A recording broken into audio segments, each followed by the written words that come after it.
It may have been secret once, said Thorn, but how do we know it is a secret any longer? Old Smog has lived there long enough to find out anything there is to those caves. He may, but he can't have used it for years and years. Why? Because it is too small. 5 feet high the door, and 3 may walk abreast, say the runes, but Smog could not creep into a hole that size. Not even when he was a young dragon. Certainly not after devouring so many dwarves and men of Dale. It seems a big hole to me, squeaked Bilbo, who had no experience of dragons and only of hobbit holes. He was getting excited and interested again, so that he forgot to keep his mouth shut. He loved maps, and in his hole there hung a large map of the country round, with all his favorite walks marked on its red ink. How could such a large door be kept secret from everyone outside, apart from the dragon? He asked. He was only a little hobbit, you must remember. In a lot of ways, said Gandalf, but in what way this one has been hidden, we don't know without going to see from what it says on the map. I should guess there is a closed door, which has been made to look exactly like the side of the mountain. That is the usual dwarves' method. I think that is right, isn't it? Quite right, said Throwan. Also, went on Gandalf, I forgot to mention that with this map was a key, a small and curious key. Here it is, he came towards, made of silver. Keep it safe. Indeed I will, said Throwan, and he fastened it upon a fine chain that hung around his neck under his jacket. Now things began to look more hopeful. The news alters them much thought of going east, so quiet and careful as we could as far as the long lake. After that the trouble would begin. A long time before that, if I knew anyone about the road east, interrupted Gandalf, we might go from there up along the river running, went on Throwan, taking no notice. And so the ruins of Dale, the old town in the valley there, under the shadow of the gate, the river runs right out of it through the great cliff at the south of the mountain, and out it comes the dragon too far too often, unless he has changed his habits. That would be no good, said the wizard. But warriors are busy fighting one another in distant lands, and in the neighborhood heroes are scarce or simply not to be found. Swords in these parts are mostly blunt, and axes are used for trees, and shields are cradles or dish covers, and dragons are comfortably far off and therefore legendary. That is why I settled on burglary, especially when I remembered this existence of a side door. And here is our little Bilbo Baggins, the burglar, the chosen and selected burglar. So now let's get on to making some plans. Very well then, said Thorn, supposing the burglar expert gives us more ideas or suggestions. He turned with mock politeness to Bilbo. First, I should like to know a bit more about things, I said he, feeling all confused and a bit shaky inside, but so far still touchily determined to go on that with things. I mean about the gold and the dragon, and all that, and how it got there, and who it belongs to, and so on for. Bless me, said Drowan. Haven't you got a map, and didn't you hear our song, and haven't we talking about the whole all this for hours?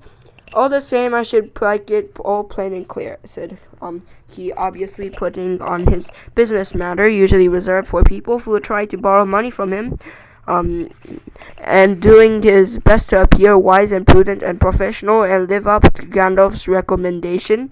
Also, I should like to know narrate about risk out of pocket expensive, time required, and remuneration, and so forth, by which he meant, what am I going to do to get out of it, and am I going to come back alive?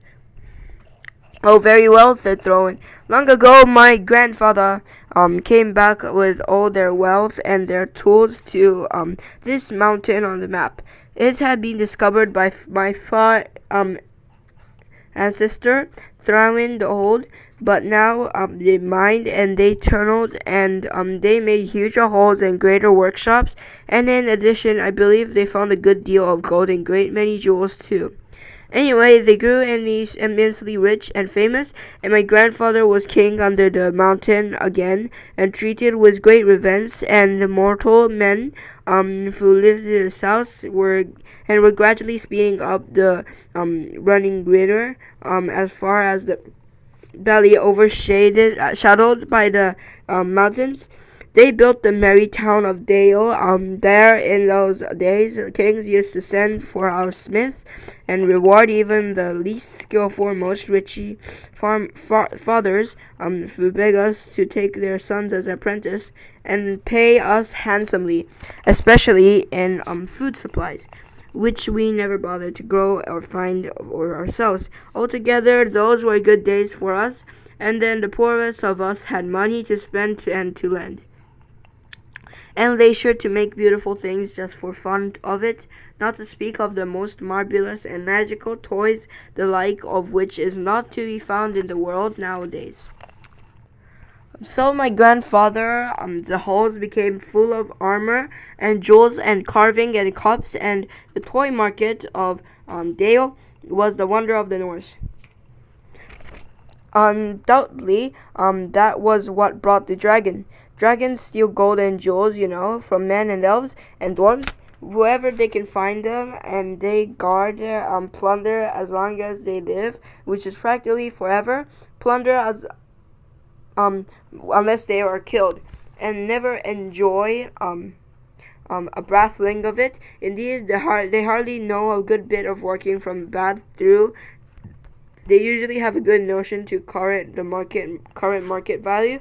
They can't make a thing for themselves, not even mend a little loose scale of their armor. There were lots of dragons in the north in those days, and gold was probably getting scarce up there, with the dwarves flying south or getting killed, with all the general waste and destruction that dragons make, going from bad to worse. There was a most specifically greedy, strong, and wicked worm called Smog. One day he flew up into the air and came south. The first we heard of it was a noise like a hurricane coming from the north, and the pine trees on the mountains creaking and cracking in the wind. Some of the dwarves rushed out of their great gate, but there was the dragon waiting for them. None escaped that way. The river rushed up in a stream, and the fog fell on Dell. And in the fog, the dragon came on them and destroyed most of the warriors. The usually unhappy story. It was only too common in those days. Then he went back and crept in through the front gates and routed out all the halls and lanes, and tunnels, alleys, cellars, mansions, and passages. After that, there were no dwarves left alive inside, and he took all their wealth for himself. Probably, for that is the dragon's way, as he pile all up in a great heap far inside and sleeps on it for a bed. Later, he used to crawl out of the great gate and come by night to Dale and to carry away people, especially maidens, to eat, until Dale was ruined and all the people dead or gone. What goes on there now, I don't know for certain, but I don't suppose anyone lives nearer the mountains than the far edge of the long lake nowadays. The few of us that was well outside sat and wept in hiding and cursed Smog, and there was an unexpected joined by my father and my grandfather, with signed beers. They looked very grim, but they said very little. When I asked how they have got away, they told me to hold my tongue and said that one day in the proper time I should know. After that we went away, and we have heard to earn our livings as best as we could to the lands, often not shrinking as low as blacksmith's work or even coal mining. But we have never forgotten our stolen treasure, and even now, when I will allow we have a good bit to lay, and all and are not so badly off. Here we have a good bit laid by and are not so badly off. Here Throwen stopped a gold chain round his neck. We still mean to get it back and to bring our curses home to Smog if we can. I have often wondered about my father's and my grandfather's escape. I see now they must have had a private side door which only they knew about, but apparently they made a map, and I should like to know how Gandalf got a hold of it and why did it not come down to me, its rightful heir. I did not get hold of it, I was given it, said the wizard. Your grandfather Thor was killed, you remember, in the mines of Moria by Azog the goblin. Curse his name, yes. And Tharin, your father, went away on the 21st of April, and hundreds years ago last Thursday, and has never been seen by you since. True. Well, your father gave me this to give it to you, and if I have chosen my own time and way for handing it over, you can hardly blame me, considering the trouble I had to find you. Your father could not remember his own name when he gave me the paper, and he never told me yours. So on this whole, I think I ought to praise and thank. Here it is, said he, handing the map to Throwen. I don't understand, the Throwen and Bilbo felt he would have liked to say the same. The explanation did not seem to explain. Your grandfather, said the wizard slowly and grimly, gave the map to his son and for safety before he went to the mines of Moria. Your father went away to try his luck with the map after your grandfather was killed. And lots of adventures, a most unpleasant sort he had, but he never got near the mountains. How he got there, I don't know, but I found him a prisoner in the dungeons of the necromancer. Whatever were you doing there? Asked Thorin with a shudder, and all the dwarven shivered. Never you mind, I was finding things out, as usual, and a nasty, dangerous business it was. Even I, Gandalf, only just escaped. I tried to save your father, but it was too late. He was witless, and wandering, and had forgotten almost everything except the map and the keys. We have long ago paid the goblins of Moria, said Throwen. We must give a thought to the necromancer. Don't be absurd, he is an enemy far beyond our powers of all the dwarves put together. If we could all be collected again from the four corners of the world, the one thing the father wished was for his son to read a map and use the key. The dragon and the mountain are more than big enough tasks for the... Here, said Bilbo, and accidentally said it aloud. Hear what? And they all turned suddenly towards him. And he was so flustered that he answered, hear what I have got to say. What's that? They asked. Well, I should say that you ought to go east and have a look around. After all, there is a side door, and dragons must sleep sometimes, I suppose. If you sit on the doorstep long enough, I dare say you will think of something, and well, I think we have talked long enough for one night.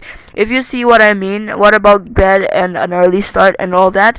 I will give you a good breakfast before you go. Before we go, I suppose you mean, said Throwen. Aren't you the burglar?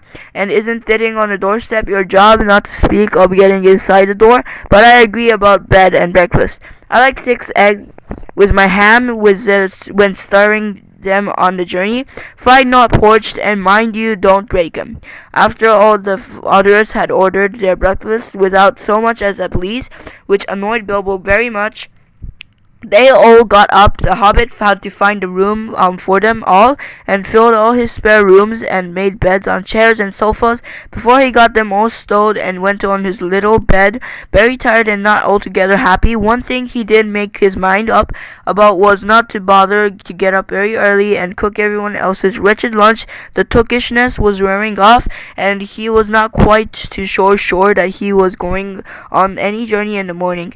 As he lay in bed, he could hear Throwen still humming to himself in the best bedroom next to him. Far over the misty mountains cold, the dungeons deep and caverns old, we must away ere of break of day to find our long forgotten gold.